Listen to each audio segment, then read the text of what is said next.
الحمد للہ رب العالمین والصلاة والسلام علی رسولہ الکریم وبعد۔ پہلے پارے میں خلاصہ مضامین قرآن کے ضمن میں بیان ہو رہا تھا یہود کے بعض اعمال کا۔ سورۃ البقرہ میں اللہ تعالیٰ نے ان کے بہت سارے اعمال کو ذکر کیا ہے اور ان اعمال کے تناظر میں ان کی فطرت کا بھی ذکر آ گیا،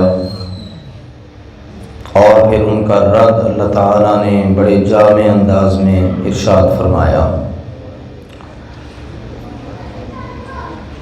سورۃ البقرہ کا یہ اہم موضوع ہے۔ آپ نے ابھی بھی تلاوت کے دوران کئی ایک باتیں اس ضمن میں سماعت کی ہیں۔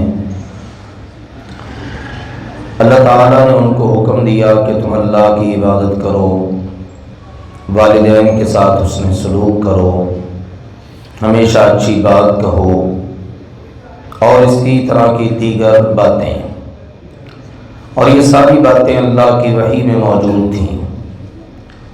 انہوں نے ان باتوں کو ماننے کی بجائے، ان پر عمل کرنے کی بجائے حکم عدولی کی، اور ہمیشہ اللہ تعالیٰ کی کتاب تورات پر چلنے کے دعوے دار رہے۔ کہتے تھے نؤمن بما انزل علینا، ہمارے اوپر جو اترا ہے ہم اس کی پاسداری کرتے ہیں، اس پر ایمان رکھتے ہیں، اس کے علاوہ ہم کسی کو ماننے کے لیے تیار نہیں ہیں۔ تو اللہ سبحانہ و تعالیٰ نے ان کے سامنے یہ بات ارشاد فرمائی کہ اگر تم اپنی تورات کو ہی مان لو تو تمہاری زندگی اس طرح کی نہ گزرے جس طرح کی تم گزارتے ہو۔ تمہاری زندگی کیسی ہے کہ تم اللہ کے نبیوں کے قاتل ہو، تم اللہ کے فرشتوں کے ساتھ دشمنی رکھتے ہو، تم نے سلیمان علیہ السلام پر معاذ اللہ الزام لگا دیا کہ وہ جادوگر تھا۔ یہ تمہاری حالت ہے۔ یہ کون سی تورات کی تعلیمات ہیں؟ پھر خود رسول پاک صلی اللہ علیہ وآلہ وسلم کی گستاخی کے لیے انہوں نے ایک بڑا خوفناک حیلہ کیا۔ عربی میں کسی کو اپنی طرف متوجہ کرنے کے لیے، کسی سے ریکویسٹ کرنے کے لیے کہ جناب ہمارا خیال کریں، ہماری طرف توجہ کریں، تو لفظ استعمال ہوتا تھا راعینا، ہماری رعایت کریں۔ ان ظالموں نے عین کے بعد یا کو شامل کر دیا، تھوڑا سا کھینچ کے پڑھتے راعینا، لیم بألسنتہم، اپنی زبانوں کو بل دیتے ہوئے، اس کو دراز کرتے ہوئے۔ اس کا مطلب تھا اے ہمارے چرواہے، یعنی وہ جو بدبخت انبیاء کے قاتل، تورات کی تعلیمات سے انحراف کرنے والے، اب خود رسول پاک صلی اللہ علیہ وسلم کو کہتے ہیں اے ہمارے چرواہے۔ تو اللہ تعالیٰ نے مسلمانوں کو تعلیم ارشاد فرمائی، اے مسلمانوں تم سرے سے یہ لفظ ہی چھوڑ دو، تم اور لفظ استعمال کر لو، تم کہو کہ اے اللہ کے رسول جی آپ ہماری بات سنیے، آپ ہماری طرف توجہ فرمائیے، اس طرح کے کوئی اور الفاظ استعمال کر لو۔ تو یہ ان کی حالت، اس سب کے باوجود وہ اس خوش فہمی میں مبتلا تھے کہ لن يدخل الجنت الا من كان هودا، جنت میں صرف وہ جائے گا جو یہودی ہوگا۔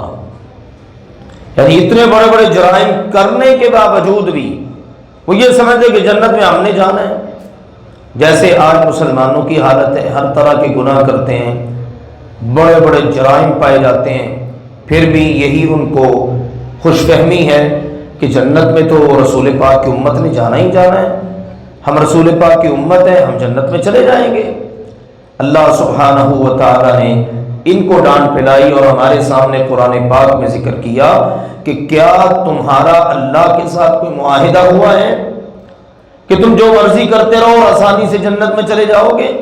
نہیں، بلا من اسلم وجہہ للہ وہو محسن، جنت میں جانے کے لیے اسلام کا ہونا اور پاس نیکیوں کا ہونا ضروری ہے۔ جس کے پاس یہ چیز ہوگی وہ جنت میں چلا جائے گا۔ ان کی دیکھا دیکھی عیسائی بھی کہنے لگ گئے جنت میں تو وہ جائے گا جو عیسائی ہوگا۔ اللہ تعالیٰ نے ان کو بھی یہی بات ارشاد فرما دی پھر یہ آپس میں ان کی ایک دوسرے سے بڑی ٹسل تھی اور ہمیشہ رہی ہے. وقالت اليهود ليست النصارى على شيء وقالت النصارى ليست اليهود على شيء. یہودی کہتے عیسائیوں کا کوئی مذہب دین نہیں ہے، عیسائی کہتے یہودیوں کا کوئی مذہب دین نہیں ہے، ہم حق پر ہیں. اللہ سبحانہ و تعالیٰ نے فرمایا ان کی آپس کی اس طرح کی ٹسل بازی، لیکن جس وقت مسلمانوں کا معاملہ ہوتا ہے نا تو یہ سارے اکٹھے ہو جاتے ہیں کہ مسلمانوں کے خلاف ان کو نقصان پہنچانے کے لیے ان کا اتفاق ہو جاتا ہے، اکٹھ ہو جاتا ہے. لہذا مسلمانوں تم خبردار رہو، اس معاملے میں تم نے چلنا ہے رسول پاک کے پیچھے، اور تمہارے سامنے بطور نمونہ ذکر ہے سیدنا ابراہیم علیہ السلام کا. پھر تقریباً 2 رکوع پر مشتمل اللہ تعالیٰ نے ان کا اور ان کی مبارک اولاد کا تذکرہ کیا، کس طرح سے اللہ نے ان کو امتحانات سے گزارا، امتحانات میں وہ کامیاب ہوئے، ہجرتیں کی، آگ میں پھینک دیے گئے، اللہ تعالیٰ نے اپنا گھر بنوایا، اور یہ سارے کے سارے مراحل سے جب گزرتے چلے گئے پھر اللہ سبحانہ و تعالیٰ نے ان کو یہ اعزاز دیا کہ اے ابراہیم اب آپ کو سارے انسانوں کا میں امام بنانے والا ہوں. اسی طرح سے سیدنا یعقوب علیہ السلام کا تذکرہ ہے. انہوں نے اپنی اولاد کو کہا اے میری اولاد تمہارے لیے دین کا انتخاب اللہ نے کیا ہے. میرے والد اسحاق بھی نبی تھے، میرے دادا اسحاق بھی نبی، اب آگے تم ہماری اولاد ہو، تم یہ نہ سمجھو ہم نبیوں کی اولاد ہیں، 4 نسلوں میں نبوت و رسالت چلی آ رہی ہے، تو ہمارے جیسا کوئی نہیں. یہ دین اصل میں انتخاب تمہارے لیے اللہ کا ہے. اب اللہ تمہیں دیکھنا تم کیا کرو گے. یہ جو پہلے ایک امت تھی وہ گزر چکی انبیاء کی، اب تم آ گئے ہو، اب تمہیں اللہ نے دیکھنا ہے تمہارے عمل کیسے ہیں. اسی لیے کہتے ہیں عمل سے زندگی بنتی ہے، جنت بھی جہنم بھی. یہ نہیں ہے کہ میں فلاں کا بیٹا ہوں، ہمارا اسم و نسب بڑا اونچا ہے، ہم تو جناب سید ہوتے ہیں، وہ بندہ جو مرضی کرتا رہے. اللہ کے ہاں ان چیزوں کا کوئی اعتبار نہیں ہے. آگے چل کے ہم سورہ ہود میں سیدنا نوح علیہ السلام کے بیٹے کا ذکر پڑھ لیں گے. اچھا یہ بات چلتے چلتے اللہ نے ضمناً ذکر کیا میرے پیغمبر آپ نے کرنا یہ کام ہے. لیکن دیکھیے یہود مدینہ میں رہتے ہیں، اب یہ ایڑی چوٹی کا زور لگاتے ہیں، آپ کی مخالفت کرتے ہیں، آپ کو نقصان پہنچاتے ہیں، اور آپ کی کوشش ہے کہ آپ ان کے ساتھ معاہدے کر کے دیگر معاملات کر کے کوئی نہ کوئی پیچ اپ کر کے رہیں. لیکن بات سنیے لن ترضى عنك اليهود ولا النصارى، یہ یہودی عیسائی آپ سے کبھی بھی راضی نہیں ہو سکتے. اگر ان کو راضی کرنا ایک ہی راستہ ہے کہ آپ ان کے دین میں چلے جائیں. یہ میرے لیے آپ کے لیے ایک بہت اہم بات ہے. آج دنیا کے مسلمان یہ کوشش کرتے ہیں یہودیوں کے ساتھ پیچ اپ ہو جائے، عیسائیوں کے ساتھ ہو جائے. قرآن پاک نے کلیئر کہہ دیا حتی تتبع ملتہم، اگر آپ نے ان کو راضی کرنا ہے نا جتنی مرضی آپ ان کی غلامی کر لیں، جب تک آپ پر اسلام کا لیبل لگا ہوا ہے نا وہ آپ سے خوش نہیں ہو سکتے. آپ اعلان کر دیں کہ جناب میں یہودی ہوں یا عیسائی تو وہ آپ سے راضی ہو جائیں گے، خوش ہو جائیں گے. ہاں آپ ایسا کرنے کا سوچیں بھی نہ، کیونکہ آپ کو ہم نے ایسی کتاب دے دی ہے جس کو تلاوت کرنے کا حق آپ کو ادا کرنا چاہیے. یہودی بھی اس کو پہچانتے ہیں، یہودیوں کو اس قرآن کی بھی پہچان ہے، عیسائیوں کو بھی پہچان ہے، اور انہیں اس نبی کی بھی پہچان ہے. لیکن وہ صرف اس لیے نہیں مانتے کہ ان کے اندر حسد پایا جاتا ہے، ضد ہے، ہٹ دھرمی ہے، جس کی وجہ سے وہ قرآن پاک کو اور صاحب قرآن کو تسلیم کرنے کے لیے تیار ہی نہیں ہے. مسلمانوں جو کچھ بھی ہو جائے بس تم اللہ کا رنگ وہ اپنے اوپر چڑھا لو، کیونکہ اللہ کے رنگ جیسا رنگ کوئی ہو ہی نہیں سکتا. اپنے آپ کو اللہ کے رنگ میں رنگ لو، وہ اللہ جو چاہتا ہے بس اس کے مطابق تم عمل کرتے چلے جاؤ. اور اللہ سبحانہ و تعالیٰ تمہارے سامنے بطور نمونہ انبیاء کرام کی مقدس جماعت کو پیش کرتا ہے. پھر ان ظالموں نے نبیوں پر بڑے بڑے الزامات بھی لگائے، یہ بات ہمیں اللہ کے نبی نے کہی ہے، یہ فلاں کام اللہ کے نبی نے کہا ہے. اللہ تعالیٰ نے ساتھ ساتھ ان باتوں کا بھی رد کر دیا. دوسرے پارے کی ابتدا کے اندر تحویل قبلہ کا مسئلہ پیش آیا، اس کا ذکر ہوا ہے پہلے 2 رکوع میں تقریباً اور بڑے خوبصورت انداز میں. مسلمان جب مکہ میں تھے تو بیت المقدس کی طرف منہ کر کے نماز پڑھتے تھے، نوافل پڑھنے ہوتے تھے، یا جب نماز فرض ہو گئی اس کے بعد. پھر مدینہ آنے کے بعد 16 یا 17 ماہ بیت المقدس کی طرف منہ کر کے نماز پڑھی. لیکن ہمارے پیارے نبی کریم صلی اللہ علیہ وسلم کی ہمیشہ خواہش رہی اللہ قبلہ جو ہے نا وہ بیت اللہ کو بنا دے۔ آخر کار اللہ تعالیٰ نے آیات اتاری، میرے پیغمبر اپنا رخ عبادت کے وقت بیت اللہ کی طرف پھیر لیجئے۔ تو آپ علیہ الصلوۃ والسلام نے اپنا رخ بیت اللہ کی طرف پھیر لیا۔ بس یہ تحویل قبلہ، قبلہ بدلا، یہودیوں نے طوفان کھڑا کر دیا۔ اللہ نے کہا سیقول السفہاء من الناس ما ولاھم عن قبلتہم التی کانوا علیہا، بے وقوف لوگ کہیں گے کہ مسلمانوں کو کس چیز نے پھیر دیا اس قبلے سے جس پر یہ پہلے سے تھے؟ بھئی پہلے قبلہ بیت المقدس تھا، بیت اللہ بنا لیا ہے۔ فرمایا قل للہ المشرق والمغرب، مشرق اور مغرب کس کا ہے؟ اللہ کا۔ تو اللہ جس امت کو چاہے، اپنے نبی کی جس امت کو جو چاہے حکم دے دے۔ بھئی تمہیں کیا لگے اس سے؟ اللہ نے قبلہ بدلا ہے، تمہیں اس سے کیا لگے؟ اب ایک بڑا مسئلہ اہم پیش آیا کہ 16-17 ماہ اور اس سے پہلے مکہ میں جو مسلمان بیت المقدس کی طرف منہ کر کے نماز پڑھتے رہے، ان کی نمازوں کا کیا بنے گا؟ اور کئی ایک تو فوت بھی ہو گئے۔ اللہ تعالیٰ نے ساتھ ہی کہا وما کان اللہ لیضیع ایمانکم، اللہ تعالیٰ تمہارے ایمان کو ضائع نہیں کرے گا۔ اصل میں تو اللہ ایمان دیکھتا ہے، اس دل کے اندر ہونے والے ایمان کی موجودگی میں تم جو عمل کرتے ہو، نمازیں پڑھتے ہو، کام کرتے ہو، اللہ تعالیٰ اس ایمان کو دیکھ کر تمہارے عمل قبول کرتا ہے، اللہ تمہارے ایمان ضائع نہیں کرے گا۔ مسلمانوں تم جہاں کہیں بھی ہو، تم نے اللہ کے گھر بیت اللہ کی طرف رخ کر لینا ہے۔ حق کے اندر شک کرنے والے شک کرتے پھریں گے، کرتے رہے، تمہیں اس سے کیا لگے؟ جس طرح ہم نے پہلے رسول بھیجے، اسی طرح یہ محمد صلی اللہ علیہ وسلم بھی ہمارے رسول ہیں۔ ہم نے ان کو جو ہدایات دی ہیں یہ اپنی امت تک وہ پہنچا رہے ہیں، اور اس کے اندر کسی قسم کا کوئی شک نہیں ہے۔ اے مسلمانوں تم اللہ کو یاد کرتے رہو، اللہ تعالیٰ تمہیں یاد کرے گا، اور تم اللہ کا ہمیشہ شکر ادا کرتے رہو۔ پھر بعض مسائل ہیں، اس وقت چونکہ تکالیف بھی آ رہی تھی، بہت زیادہ رد عمل کا سامنا تھا، کہ مسلمانوں صبر کرنا ہے، نماز ادا کرنی ہے اور اللہ سے مدد مانگتے رہنا ہے۔ ابھی تو ہم نے تمہیں تھوڑا آزمایا، آگے چل کے مزید آزمائیں گے۔ کبھی خوف آئے گا، کبھی بھوک آئے گی، کبھی جناب قتل ہوں گے، شہادتیں ہوں گی، بہت سارے معاملات ہوں گے، اس طرح مصیبتیں، پریشانیاں عذاب آئیں گی۔ ایسے حالات میں جو لوگ کہیں انا للہ و انا الیہ راجعون اور صبر کریں، اللہ تعالیٰ کے ہاں ان کے لیے بہترین اجر اور ثواب کا بندوبست کیا گیا ہے۔ اس کے ساتھ ساتھ دوسرے پارے کے اندر اللہ سبحانہ و تعالیٰ نے بعض اہم مسائل کا بھی ذکر کر دیا۔ عمرہ اور اس کے احکام، حج اور اس کے احکام، ان کا اللہ تعالیٰ نے وقفے کے ساتھ در قدر تفصیل کے ساتھ ذکر کر دیا۔ عرفات جانے کا ذکر ہے، اس دوران کرنے کے کاموں کا ذکر ہے، حج کے مہینوں کا ذکر ہے، دعاؤں کا اس ضمن کے اندر ذکر ہے، حج اور عمرہ کو پورا کرنے کا ذکر ہے، بعض مواقع کے اوپر کوئی مسائل پیش آ جاتے ان کا ذکر ہے۔ پھر یہ چاند کا مسئلہ تھا کہ چاند بڑھتا گھٹتا ہے، آخر اس کی کیا وجہ ہے، اللہ نے اس مسئلے کو بھی حل کر دیا۔ پھر آہستہ آہستہ ضرورت پیش آ رہی تھی دیگر مسائل کو حل کرنے کی۔ مثال کے طور پر سن 2 ہجری کے اندر اللہ تعالیٰ نے روزے فرض فرما دیے، پورے ایک رکوع کے اندر روزے کے احکام ہیں، تم پر مسلمانوں روزے فرض ہیں جیسے پہلی امتوں پر فرض تھے۔ پھر اس ضمن میں ساری تعلیمات، مریض کے لیے کیا ہدایات ہیں، بوڑھے کے لیے کیا تعلیمات ہیں، جو سفر میں اس کے لیے کیا تعلیمات ہیں، اسی طرح سے میاں بیوی کے لیے روزے کی حالت میں کیا ہدایات ہیں، اعتکاف کرنا ہے کیا تعلیمات ہیں، یہ اللہ سبحانہ و تعالیٰ نے دوسرے پارے کے اندر ذکر کیا۔ اسی طرح ایک اہم موضوع ہے قتال اور جہاد فی سبیل اللہ، کیونکہ اب آہستہ آہستہ معاملہ اس کی طرف بڑھ رہا تھا۔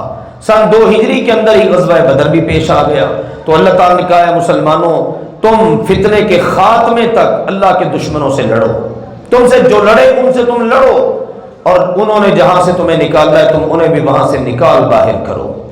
ہاں حرمت والے مہینوں کا ذرا خیال رکھو، لیکن اگر ان کی طرف سے زیادتی ہو نا، پھر اس زیادتی کا تم نے جواب دینا ہے اور اس کو برداشت نہیں کرنا۔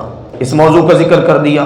پھر اس کے ساتھ ساتھ یہ تھا بعض اہم معاملات کے اندر قتل ہو جاتے تھے، اب قتل کے اندر اللہ تعالیٰ نے قصاص کا ذکر کر دیا، کس طرح سے قصاص لینا ہے، کیا اس کی تعلیمات ہیں، کیا ہدایات ہیں، وہ ساری کی ساری اس دوسرے پارے کے اندر ارشاد فرما دی۔ پھر اسی طرح سے کرنے کے کچھ کام تھے، لوگوں نے خود ساختہ نیکیاں بنا لی، یہ بھی نیکی ہے، یہ بھی ثواب ہے، جس طرح ہمارے ہاں بھی بہت سارے کام ہوتے ہیں نا، یہ بھی ایصال ثواب ہے، یہ بھی نیکی ہے، اس میں کیا حرج ہے؟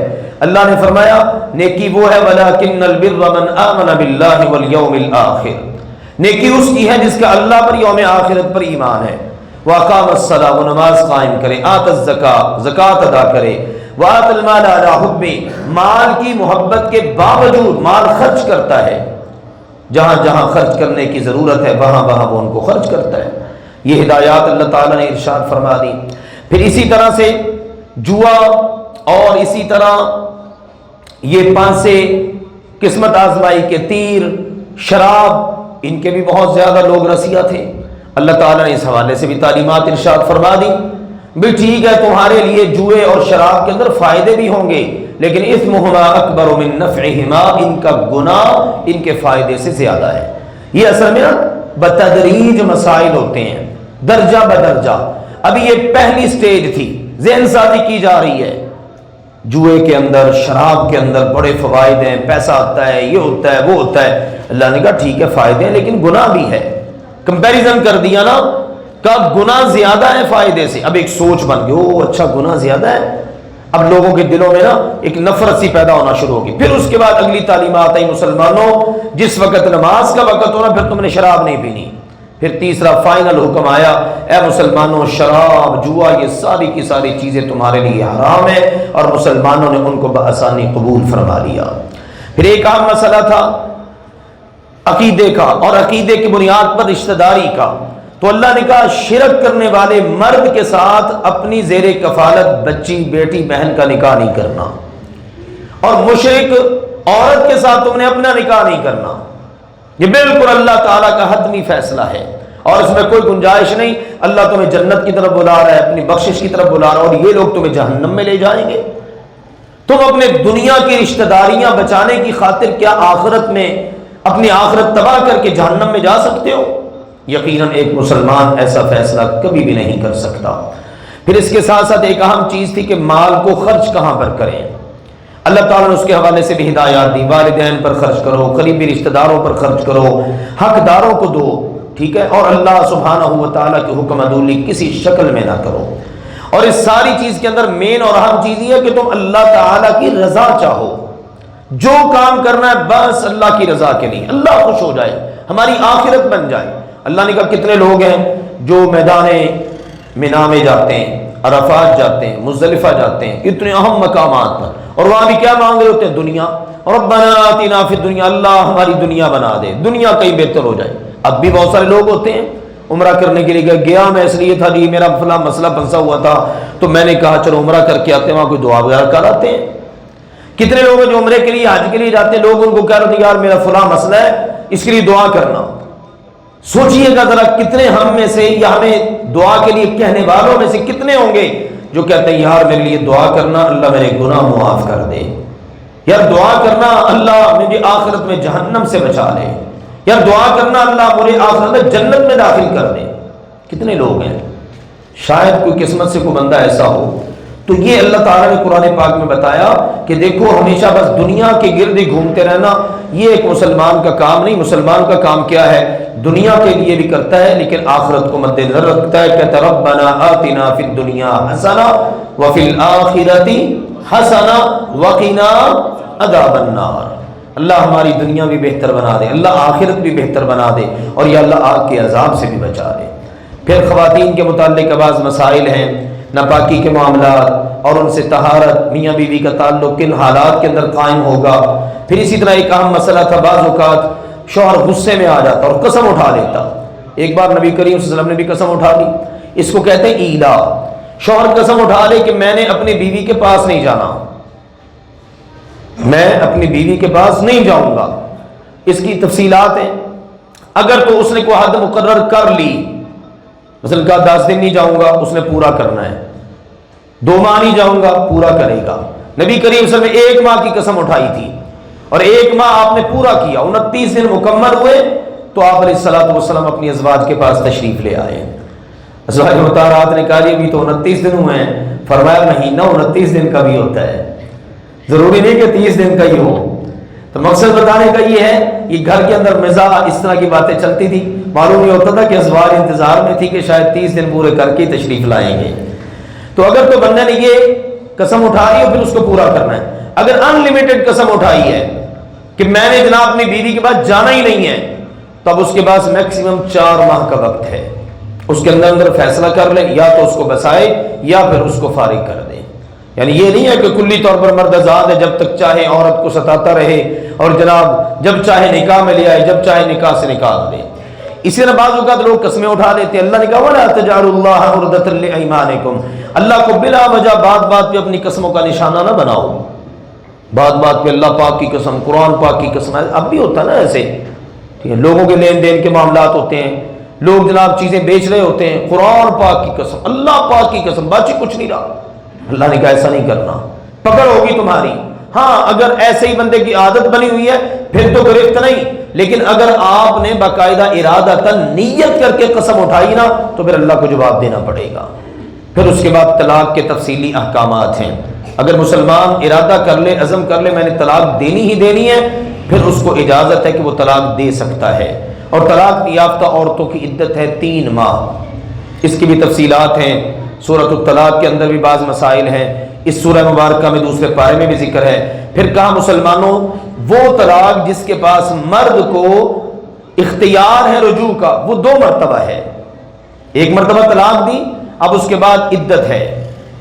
عدت کے اندر اگر رجوع کر لیتا ہے تو نکاح کی ضرورت نہیں، عدت گزر گئی اب کرنا ہے رجوع تو نکاح کر کے دوبارہ سے اس کو اپنی بیوی بنا سکتا ہے۔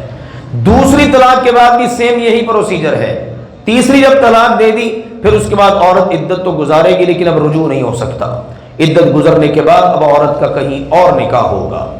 اچھا بعض اوقات ایسا ہوتا عدت کے اندر مرد رجوع کرنا چاہتا طلاق دے دی، یا عدت گزر گئی رجوع کرنا چاہتا اس کا حق ہے، اللہ نے قرآن میں کہہ دیا حق کو بردہن، حقدار ہے مرد کہ اس کو اپنی بیوی بنا کے لے آئے۔ اب بعض اوقات نا بھائی غصے میں آ گیا، رشتہ دار غصے میں آ گئے، نہیں اب اس کے ساتھ ہم نے نہیں بھیجنا، اس نے طلاق کیوں دی ہے؟ اللہ تعالیٰ نے قرآن پاک میں پابندی لگا دی، اے عورت کے رشتہ داروں تم نے ایسا کام نہیں کرنا، اگر ان کا گھر بستا ہے نا تو بسا دو، اس طرح کے معاملات نہ کرو۔ پھر اسی طرح سے دودھ پلانے کے معاملات تھے، عورت کو طلاق ہو گئی، اب بچے کا کیا بنے گا؟ اللہ نے کہا ماں اپنے بچے کو دودھ پلا سکتی ہے۔ اب یہ جو بچے کا باپ ہے نا جس نے اپنی اس بیوی کو طلاق دے دی، یہ ان کے اخراجات پورے کرے۔ ہاں اس کی مرضی ہے مرد کی، اس باپ کی، یہ چاہے کہ میں نے اپنی بیوی سے جو سابقہ بیوی تھی اس سے دودھ نہیں پلوانا، میں اس بچے کے لیے کوئی اور عورت منتخب کر لیتا ہوں اس سے دودھ پلوا لوں گا۔ اللہ نے کہا بالکل اجازت ہے، تو یہ ہدایات ارشاد فرمائی۔ پھر اسی طرح سے وہ عورت جس کا شوہر فوت ہو جائے اس کے لیے تعلیمات ہیں کہ وہ عورت 4 ماہ 10 دن کی عدت گزارے۔ پہلے جو ہے وہ سال بھر کی عدت تھی، عورتیں بیچاری بیٹھی رہتی تھیں اور بالکل الگ تھلگ ان کو کر دیا جاتا، جس طرح آج بھی ہندوازم کے اندر سمجھا جاتا ہے جس عورت کا شوہر فوت ہو جائے کہ یہ تو منحوس ہے معاذ اللہ، اس زمانے میں بھی یہی تھا۔ اسلام نے آ کر یہ تعلیمات دی کہ نہیں 4 ماہ 10 دن کی عدت ہے، اس کے بعد عورت اس کا جہاں چاہے نکاح کر دیا جائے۔ پھر اسی طرح سے اللہ تعالیٰ نے اس دوران یہ بھی تعلیمات دے دی، ایک عورت ہوتی ہے طلاق یافتہ، ایک ہوتی ہے بیوہ، ان کو کہتے ہیں شوہر دیدہ، اور ایک ہوتی ہے کمواری۔ ان کے احکامات مختلف ہیں، الگ الگ احکامات ہیں۔ مثال کے طور پر ان سے اجازت لینی ہے، طلاق یافتہ اور بیوہ عورت کھل کر اظہار کرے گی کہ یہاں پر رشتے پر میں راضی ہوں یا نہیں راضی۔ کمواری لڑکی جو ہوتی ہے وہ زبان سے بول کر نہیں بتاتی، کہا نبی اکرم صلی اللہ علیہ وسلم نے کہ اس کی خاموشی ہی اس کی اجازت ہے۔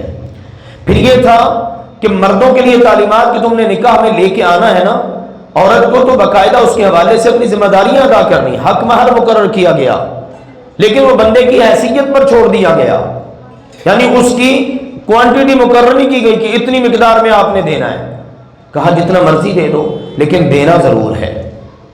پھر اسی طرح سے اللہ سبحانہ و تعالیٰ نے اس حوالے سے یہ بھی کہا جو بندہ امیر آدمی ہے اور جو بندہ غریب ہے ان کا فرق ہے، ہر ایک نے اپنی حیثیت کے مطابق نظام کو چلانا ہے۔ پھر اسی طرح بعض اوقات ایسا ہو جاتا نکاح ہو گیا، رخصتی بھی ہو گئی، لیکن میاں بیوی کے تعلقات قائم نہ ہو سکے، طلاق ہو گئی، کیا تعلیمات ہیں؟ اللہ تعالیٰ نے وہ بھی یہاں پر ضمناً ارشاد فرما دی کہ اس وقت پھر مرد نے آدھا حق مہر ادا کر دینا ہے۔ اگر عورت خود خلا چاہے تو وہ اپنا حق چھوڑنے کے لیے بھی تیار ہو جاتی ہے، مرد اگر طلاق دیتا ہے تو وہ احسان کر کے اس عورت کو اپنے گھر سے رخصت کر دے تاکہ معاملات اچھے انداز میں پایہ تکمیل تک پہنچ جائیں۔ پھر اس کے بعد دوبارہ سے اللہ نے سلسلہ شروع کیا بنی اسرائیل کا، ان کا ذکر قرآن پاک میں جا بجا ہوتا ہے چونکہ ہماری ان کے ساتھ بہت زیادہ مماثلت پائی جاتی ہے۔ ایک قوم تھی جو اپنے گھروں سے نکل کھڑی ہوئی بنی اسرائیل میں سے ہی، اور ڈر گئے موت سے، یا جہاد فی سبیل اللہ میں جانے سے ڈرتے تھے کہ وہاں گئے تو مارے جائیں گے۔ اب وہ نکلے نا جب، تو اللہ تعالیٰ نے کہا موتو، سارے مر جاؤ، سب کو مار دیا۔ دوبارہ اللہ نے زندہ کیا، پوچھا ہاں موت تو کہیں بھی آ سکتی ہے نا، موت سے بچ کے تم کہاں جا سکتے ہو آخر؟ پھر اس کے بعد یہ ہے کہ دیکھو اللہ سبحانہ و تعالیٰ کے شکر گزار بنو، اللہ کی فرما برداری کرو، اللہ نے جو مال دیا ہے اس پر بخیل اور کنجوس بن کے اور سانپ بن کے بیٹھ نہ جاؤ، بلکہ اس کو اللہ کی راہ میں خرچ کرو۔ اللہ اس کو اتنی عزت دیتا ہے، کون ہے جو اللہ تعالیٰ کو قرض حسن دے؟ اللہ تعالیٰ پھر اس کو کئی گنا بڑھا چڑھا کے دے گا۔ پھر آگے ایک تفصیلی واقعہ ہے، سیدنا موسیٰ علیہ السلام کے بعد اللہ کے نبی آئے۔ اب وہ جو قوم تھی نا، وہ چونکہ پسی ہوئی تھی، بنی اسرائیل، موسیٰ علیہ السلام کے بعد گھر چھن گئے اور وطن سے بے وطن ہو گئے، مال کہیں ہیں، اولادیں کہیں ہیں، بیٹے کہیں ہیں، عجیب قسم کی کیفیت۔ تو انہوں نے کہا کہ جناب آپ ہمارے لیے کوئی نہ بادشاہ مقرر کر دیں، ہم اس کی قیادت میں دشمن سے لڑائی کریں۔ ارشاد ہوا ممکن ہے کہ تم پر جہاد فرض ہو جائے، تم لڑو ہی نا۔ جناب ہم کیوں نہیں لڑیں گے؟ لڑیں گے، ہمارے بیٹے ہم سے چھین لیے گئے، ہمارے مالوں پر قبضے ہو گئے، ہمارے گھروں پر قبضے ہو گئے ہیں، تو ہم نے تو چھڑوانے کے لیے لڑنا ہے دشمن سے۔ تو اللہ کے نبی نے کہا وقال لهم نبيهم ان الله قد بعث لكم طالوت ملكا، اللہ کے نبی نے فرمایا اللہ نے پھر تمہارے لیے طالوت کو بادشاہ بنا دیا ہے۔ بگڑ گئے، چاہتے تھے مرضی کا بادشاہ ہو، نہ بھی ہمارا بادشاہ کہاں سے ہو سکتا ہے؟ مال اس کے پاس ہے کوئی نہیں، ڈیرا اس کا نہیں آباد ہو سکتا، غریب آدمی ہے، فقیر ہے۔ آج کل بھی سیاست اسی کے گرد گھومتی ہے نا، جتنی بڑی دولت ہوگی، جتنا بڑا ڈیرا ہوگا جناب، اس کے مطابق ہی اس کے ساتھ سارے معاملات چلتے ہیں۔ تو اللہ کے نبی نے فرمایا دیکھو میری بات سنو، اللہ نے ان کا انتخاب کیا ہے اور اللہ نے ان کو جسم میں اور علم میں بہترین بنایا ہے۔ سب سے مین چیز ہے کہ ان کے پاس علم ہے، پھر جسمانی طور پر بھی فٹ ہے، مضبوط ہے۔ اچھا جناب ٹھیک ہے ہم ماننے کے لیے تھے، لیکن نشانی بتاؤ۔ ان آیت ملکہ ان یأتیکم التابوت، ان کی بادشاہت کی نشانی یہ ہے کہ تمہارے پاس ایک تابوت آئے گا، آسمان سے تابوت اترے گا، فیہ سکینۃ من ربکم، جب تمہارے پاس آئے گا تمہیں سکینت حاصل ہو جائے گی، وبقیۃ مما ترک آل موسیٰ وآل ہارون، اور اس میں وہ بقیہ چیزیں ساری موجود ہوں گی جو آل موسیٰ اور آل ہارون چھوڑ کر گئے، تحملہ الملائکہ، اور اگلی دلچسپ بات یہ ہے کہ فرشتوں نے اس تابوت کو اٹھا رکھا ہوگا۔ یہ علامت نشانی پوری ہو گئی، لیجیے اب چل پڑے۔ فلما فصل طالوت بالجنود، طالوت اس لشکر کو لے کر چل پڑے۔ آگے اللہ تعالیٰ نے ایک نہر کے ذریعے آزمایا، کہا یہ نہر آ گئی، اس میں سے کسی نے پیٹ بھر کے پانی نہیں پینا، بہت کسی کو پیاس لگی رہا نہیں نہ جاتا تو ایک چلو بھر پانی پینے کی اجازت ہے، اس سے زیادہ نہیں۔ لیجیے پانی دیکھتے ہی صبر ہی نہیں ہو سکا، پیاس سے نڈال سب نے پیٹ بھر کے پانی پیا، پھر وہیں گرے پڑے رہ گئے۔ صرف 313 بچے جو اللہ کے نبی کے ساتھ آگے بڑھے طالوت کی بادشاہت کے اندر۔ اب آگے بڑھے، دشمن سے قتال ہوا۔ اس موقع پر جو دشمن تھا نا بادشاہ، وہ تھا جالوت، اور اس لشکر کے اندر تھے داؤد علیہ السلام کو بعد میں اللہ نے نبوت و رسالت سے سرفراز کیا۔ داؤد علیہ السلام نے جالوت کو قتل کر دیا۔ بس وہ بادشاہ دشمن فوج کا قتل ہونے کی دیر تھی، ساری کی سارا وہ لشکر شکست کھا گیا۔ اللہ نے یہاں فرمایا کتنی چھوٹی چھوٹی جماعتوں کو بڑی بڑی جماعتوں پر اللہ تعالیٰ غلبہ عطا کر دیتا ہے۔ فیصلے ہمیشہ آسمان سے ہوتے ہیں، زمین پر فوجیں نہیں لڑتی بلکہ ایمان اور کفر لڑتا ہے۔ اللہ کی نصرت اور مدد اس کا مقابلہ ہوتا ہے شیطانی قوتوں طاقتوں کے ساتھ۔ تو فرمایا یہ اللہ کی آیات ہیں اور یہ اللہ تعالیٰ کے رسول ہیں جن کو بعض کو ہم نے بعض پر فضیلت عطا کی ہے۔ بہت سارے رسول ایسے ہیں جن پر اللہ نے وحی اتاری، روح قدس کا تذکرہ ہے، اسی طرح سے موسیٰ علیہ السلام کے ساتھ ہم کلام ہونے کا تذکرہ ہے۔ تو یہ ہیں بعض اہم موضوعات دوسرے پارے کے اندر جنہیں اللہ سبحانہ و تعالیٰ نے بیان کیا۔ اسی لیے جیسے میں نے کل عرض کیا یہ سورہ مبارکہ مسائل اور اسی طرح سے بہت ساری اہم خبروں سے بھری پڑی ہے۔ اس کی ایک ایک بات کے اوپر پوری گفتگو ہو سکتی ہے، لیکن اختصار کے ساتھ ان کا تعارف ہی اس مجلس کے اندر کروایا جا سکتا ہے۔ اللہ ذوالجلال والاکرام ہم سب کو قرآن پاک کا فہم عطا فرمائے۔ انشاءاللہ تیسرے پارے کا جو پہلا رکوع ہے یا ایھا الذین آمنوا، دوسرا رکوع کہہ لیں، اس سے انشاءاللہ بات کل شروع کریں گے۔ وآخر دعوانا ان الحمد للہ رب العالمین۔